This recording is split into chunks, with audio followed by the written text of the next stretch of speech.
Happy birthday to me. थाहै छ आज चाहिँ मेरो बर्थडे है। So thank you so much to everyone for wishing me on my birthday. So मेरो परिवार, मेरो साथीभाइ र मेरो जीवनको सबैभन्दा महत्त्वपूर्ण पलको लागि एकदमै आभारी छु। अब के गर्नु, घरबाट टाढो छु होइन। अब गाउँघरको त याद आउँछ नि, साथीभाइको घर परिवारको याद आउँछ। तर अब यहाँ विदेशमा बसेर काम गर्नु पर्यो है। तर पनि खुसी छ केटा, जे भए पनि होइन। घरबाट टाढा भए पनि परिवारको याद त सबैजनालाई आउँछ नि। अब के चाहिँ गर्नु, बोजूले अस्तिदेखिको केक काटिदिन्छु भन्दै थियो। मैले चाहिँ ना बोजू ना भन्दा मैले चाहिँ किन भन्दा चाहिँ अल्छी लाग्छ नि त। अब बुढेसकाल लागेको जस्तो लाग्छ, अल्छी लागिदिन्छु त्यो केक काट्नु, बर्थडे केक बोरिङ लाग्छ। त्यो कारण चाहिँ नो बर्थडे सेलिब्रेट गर्दैन केटाले।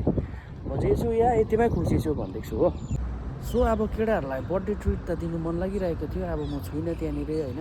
27मा आउँदैछ, तिमीहरूको आज्ञा नसुर्ताउनु ल। त्यति बेलै हुन्छ सबै बर्थडे ट्रिट चाहिँ ल केटा हो। आज चाहिँ तेरो बर्थडेको दिन खाना नपका, म मगाइदिन्छु, अनलाइन अर्डर गरिदिन्छु भनेर चाहिँ बोजूले खाना मगाइदिएको छ। आज खाना पकाउनु पर्दैन है। के आएको छ हेरौँ त। आज खाना पकाउनु पर्दैन, रेस्ट गर कान्छा भनेर चाहिँ माया गरेर चाहिँ मलाई खाना मगाइदिएको छ। अब बुढोसँग खानुपर्छ है त गाइस। चाइना क्लास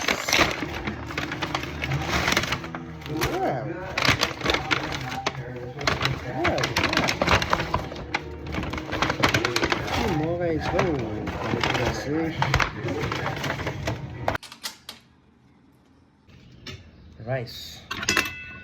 राइस चाहिँ मेरो फेभरेट हो। चिकन दामी।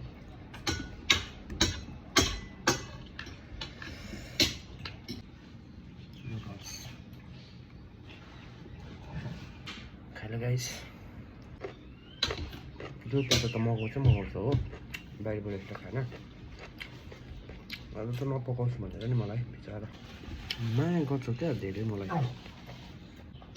जत्तिकै मिठो खाए पनि होइन, जे नै खाए पनि परिवारसँग बसेर खाएको जस्तो चाहिँ हुँदैन है। हाम्रो चाहिँ हाम्रो फ्रिजभरि मासु हुँदैन। तर पनि आज चाहिँ पकाउनु नपरोस् भनेर चाहिँ मगाइदिएको अरे। यतिको चाहिँ भाइब सुन्यो हो नि त। दामी वेदर भइरहेको छ, घाम लागिरहेको छ चरक्कसँगले। अब चाहिँ चट्टै ट्याक्सी पर्खिनु पर्ने हुन्छ। त्यहाँबाट चाहिँ बुढी मान्छेलाई ट्याक्सीमा हालेर चाहिँ बाई बाई भनिदिनुपर्छ। 4 घन्टापछि मात्रै आउँछ त्यहाँबाट, डायलिसिसबाट। अब यहाँ चाहिँ यति साह्रो फेसिलिटी चाहिँ के छ भन्दा चाहिँ अब बुढी मान्छे जान्छ ट्याक्सीमा होइन। अब त्यो ट्याक्सीको भाडा पनि उयोले नि दिन्छ, गभर्मेन्टले नै पे गर्छ। कति साह्रो फेसिलिटी छ यहाँनिर क्या। हरेक चिजमा म यस्तो हेर्छु कि याद गर्छु। यो अब चाहिँ यसमा टक्कै हालेर पठाइदिनु पर्छ। लेट्स गो साफ्ता, let's go. Here is your taxi साफ्ता। गाडीवालाले पनि रिसिट दिन्छ यहाँनिर हो। कस्तो राम्रो छ दुनियाँ। दिनहरू चाहिँ त्यसरी बित्दैछ मेरो होइन। त्यस्तै छ। अब यहाँ क्रिकेट चल्दैछ मेरो चाहिँ, इन्डिया र पाकिस्तानको।